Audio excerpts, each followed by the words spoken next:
Tanisha, founder of Planning with Precision, and today in this video I'm going to show you how I plan for a perfect Thanksgiving dinner.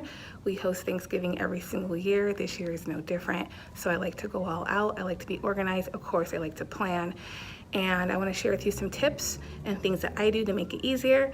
Also, in the link below, I will link my website where I have a ton of other planners you can use for Thanksgiving, for Christmas, for any holiday throughout the year to keep you organized and planned. So check that out. So let's get started. So to begin planning for my Thanksgiving dinner, I always go to my planner first. And the first page of my planner consists of decor and decorations. So I list down any decorations I want to use throughout the house, on the table, etc. And then any crafts or projects I want to do either with the kids or with the guests that are coming, and then materials that would be needed for any of those crafts and projects. So I'll write all of those down and brainstorm. And the second page, I go over any outings or activities that we're gonna do on Thanksgiving. Any festive meals, obviously the turkey, and any festive treats like pumpkin pie or banana pudding. I'll write all that down because later on I'll show you how to put that on your grocery list. Then, of course, invitations. I decide which ones I want to send, how I want to do it, whether I want to do it by email or through the mail. And then any traditions that I want to do with the family on Thanksgiving, I write that down. And then I usually like to give the guests party favors, so I'll write down ideas for that and materials that I'm going to need. And then for the next couple pages, any additional decor that I forgot on the first page, I can fit it here on this page. If I want to have videos or movies, of course, most people like to watch football, and that's totally fine. You can write that down there also. And then songs or books, that's mostly for the kids.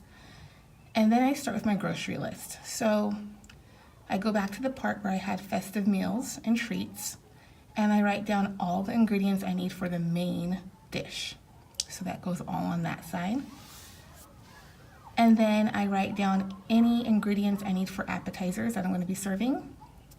Also ingredients for side dishes. List every possible thing that you need. And then of course ingredients for all the desserts and treats. And then beverages. So whatever beverages you want to make, have all the ingredients down. Even include simple things like just water, soda, whatever it is that you want to serve for beverages. Wine, don't forget that. A lot of people like to have that, so put that all in there so you have everything completely ready to go. And then the last page is anything that you need to pick up from the store, anything extra that didn't fit on the other list. So think of everything you're going to need, visualize your day and the things you're going to be needing, and go ahead and write that down. So that's the planner. If you have any questions, comment below. Next, I'm going to go through the calendar and then also maybe the scheduler so you can see how I use those. So also within my planner, I have a checklist. So I have this with each one of my planners. It comes with one. So you can go through, I already did the work for you.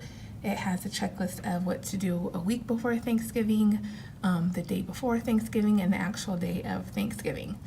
And so I usually go through this and I make sure that I have everything done on this list.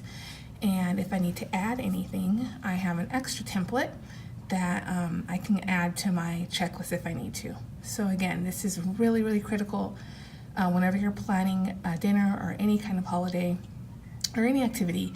You want to make sure that you cross your T's and dot all your I's, make sure that you are very thorough and you've thought of everything. So it's good to keep everything written down in an organized fashion. So again, use this download along with the planner, and it will make things so much easier. So after I complete my planner and my checklist, the next thing I do is I go straight to my calendar. I have a monthly view and I have a weekly view. And anything that is on my planner that I need to do, I add it to my monthly calendar. Also anything on my checklist that I need to do, I add it to the monthly calendar. So I write in the dates, I write in the tasks that need to be completed, and I usually have it in a binder. So this is the view it would look like. So I have Sunday through Wednesday on one side, and on the other side I have Thursday through Saturday, and I have a to-do list on the side. So that way it's very detailed, very specific. I know exactly what I need to do and I know when. Then to make it even more detailed, I add the items on the monthly calendar to my weekly calendar. Then it makes it so much easier, and I can see, I'm very visual, I can see exactly what I need to do for the month and a week day-to-day view. And then I want to share a tip with you that has been a game changer for me. I like to put my items in a slipcover, and you can get this like at Office Depot, Office Max, or Staples. And then you get you some dry erase markers, and then you can just put whatever task you need to do inside the boxes. And you can also do it for your weekly view also. That way you don't have to keep erasing and have all these eraser marks. You can just move it to whatever date you need it, erase it from your dry eraser, and put it where you need it to go. And again, it's nice and colorful, it's super easy, and it works really well. And last but not least is my Thanksgiving dinner party schedule. So I like to put together a schedule. I make it as detailed as possible, and I always begin with the start date, what time I expect it to start. And again, this is very tentative. Of course, when you plan things, when you have a party and you have to get together, things are going to change, things are going to come up, and it's totally fine. But it's just a matter of being organized, having a plan, so things go smoothly and you're not stressed out. So I begin with the start time. Then if I'm going to serve appetizers, I put a start and end time. Again, it's tentative, but I like to have a plan. Then I go to any traditions that I have. I'll start then, and then also maybe a game. I'll put the start time and an end time. Then it moves on to dinner, dessert, and then some leisure time, because you always need time to kind of just kick back and not, have something on the plan to do. So that can be watching football, it can be just talking, enjoying your guests, going for a walk, going for a hike, whatever you choose. Again, but I like to build it into the schedule. That way I don't forget it also. And then traditions and games, if I have any more things I want to do and cover, I'll put a start and end time for that. Then I have room for anything that's extra. That can be more leisure time as well, or it can be whatever you want. And then I like to have an ending time for the dinner, and I always put a note to myself to pass out party favors, because you don't want to forget, because you spend all that time making something cute and thoughtful for your guests, and you don't want to forget it. So I put that on there as well. So again, this is really simple. It comes in the download, so make sure you get that and put that to good use. So I really hope you enjoyed this video. Thanks for watching. Make sure you check out the description links below.